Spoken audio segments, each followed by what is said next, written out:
Petrol और डीजलों के कीमतों में 3 रुपए की बढ़ोतरी हुई है सर, कैसे देख रहे हैं इस चीज को? क्योंकि अभी तक पेट्रोल और डीजल के दाम नहीं बढ़े थे, लेकिन प्रधानमंत्री ने अपील किया लोगों से, उसके बाद अब 3 रुपए की बढ़ोतरी भी हो गई है। एक्चुअली युद्ध जारी है। भारत की सरकार माननीय प्रधानमंत्री जी के नेतृत्व में तेल संकट से लड़ने के लिए आम जनता से अपील किया उन्होंने, और जनता ने उनकी अपील को आत्मसात भी किया है। और गाड़ियों की संख्या कम हुई है, चाहे माननीय प्रधानमंत्री जी हों या नीचे के हमारे मुख्यमंत्री हों या मंत्रीगण हो या जो भी अधिकारी हैं, इस पर अमल किया है। तेल की कीमत परिस्थिति अनुकूल बढ़ाना पड़ा है और वो सरकार के डायरेक्शन से काम नहीं करता है। तेल कंपनी इंडिपेंडेंट है, वो घटाता भी है बढ़ाता भी है, मगर आज सब लोगों को मिल करके इस संकट में सामना करने के लिए एकजुट रहें और कम से कम तेल की खपत हो, ये जरूर ध्यान देने का काम करें। प्रधानमंत्री नरेंद्र मोदी आज से अपने 5 देशों के दौरे की शुरुआत करेंगे। उनका पहला पड़ाव यूएई होगा, जहां पर वो ऊर्जा संबंधी चीजों पर फोकस ज्यादा करेंगे। माननीय प्रधानमंत्री जी का दौरा है और राष्ट्रहित के लिए दौरा में जा रहे हैं। कई देशों का दौरा होगा और पहला पड़ाव यूएई से होगा प्रारंभ, और ये हमारा मित्र देश है और हमारे यहाँ के भारी संख्या में लोग रहते भी हैं वहाँ पर। तो सबके हित के लिए विभिन्न देशों के जो देश के राष्ट्र के जो अध्यक्ष हैं, चाहे वो राष्ट्रपति के रूप में हो, प्रधानमंत्री के रूप में हो, उनसे वार्ता करेंगे और भारत की मजबूती के लिए ऊर्जा की उपलब्धि हो, ऊर्जा में हम और कैसे आत्मनिर्भर बने, इन सब चीजों पर चर्चा करेंगे। शरद पवार ने प्रधानमंत्री मोदी से मौजूदा आर्थिक संकट पर सर्वदलीय बैठक बुलाने की मांग की। माननीय प्रधानमंत्री जी सबको साथ लेकर हमेशा चले हैं और निश्चित तौर पर आगे आने वाले दिन में जो उचित होगा विपक्ष के लोगों से सलाह जरूर लेंगे।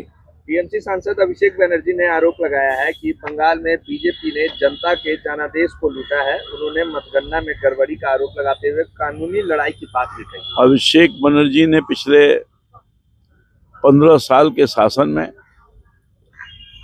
बंगाल की जनता की कमाई हुई धन को लूटा है, भ्रष्टाचार के एग्जाम्पल बन गए देश में, और जो अन्याय हुआ है उनके बुआ जी के राज में और उनके राज में बंगाल की जनता उसको अपने मत के माध्यम से लोगों को परास्त किया है। और आज भी गुस्सा ये है, हमने देखा मीडिया के माध्यम से एक आम आदमी उनके घर के सामने बहुत गंदे ढंग से जो आक्रोश था अभिषेक बनर्जी के खिलाफ देने का काम कर रहा था, और उस तरह का गुस्सा हर वहाँ के नौजवानों में है। तो इसलिए अभिषेक बनर्जी ज़्यादा ठीक है कि आप चुप रहिए, धीरे धीरे आपकी कलई खोली जाएगी, सरकार और एजेंसी अपना काम करेगा। एमएलसी उपचुनाव में एनडीए को झटका लगा है। आरजेडी की जीत हुई है, सोनू राय भोजपुर जिले से जीते हैं, लेकिन तेजस्वी यादव ने कहा है कि अगर बैलेट से चुनाव होगा तो जीत तो आरजेडी की होनी तय है। अब देखिए, बात दरअसल ये है कि सोनू राय जीत गए। लोकतंत्र में जो मैंडेट होता है उसी का मान्य होता है, मगर ये एनडीए के उम्मीदवार के रूप में थे, मगर आपसी कलह के वजह से, पारिवारिक कलह के वजह से, जहाँ तक मुझे जानकारी है, ये हार हुई है और हार को स्वीकारा जाता है। और जहाँ तक तेजस्वी जी बोल रहे हैं कि बैलेट पेपर के माध्यम से होता तो हम चुनाव जीत जाते, अरे तो बैलेट पेपर के माध्यम से चुनाव आप जीत जाते, कभी नहीं जीतते।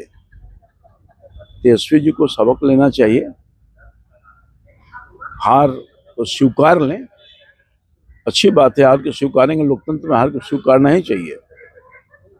मगर एरोगेंसी रखेंगे, आज सोच में बदलाव नहीं करेंगे तो नतीजे उनके खिलाफ इसी तरह से आते रहेगा, जनता देते रहेगी। सर एक और सवाल है, ब्लैकआउट के दौरान मसाला कारोबारी की हत्या कर दी जाती है। सर लॉ एंड ऑर्डर पर सवाल फिर से उठने लग गए हैं कि इस तरीके की घटनाएं लगातार बिहार में हो रही है। नहीं, लॉ एंड ऑर्डर बिल्कुल दुरुस्त है। अगर कहीं कहीं क्राइम होता है तो अपराधी पकड़े भी जा रहे हैं, मगर कल की दुर्घटना जो हुई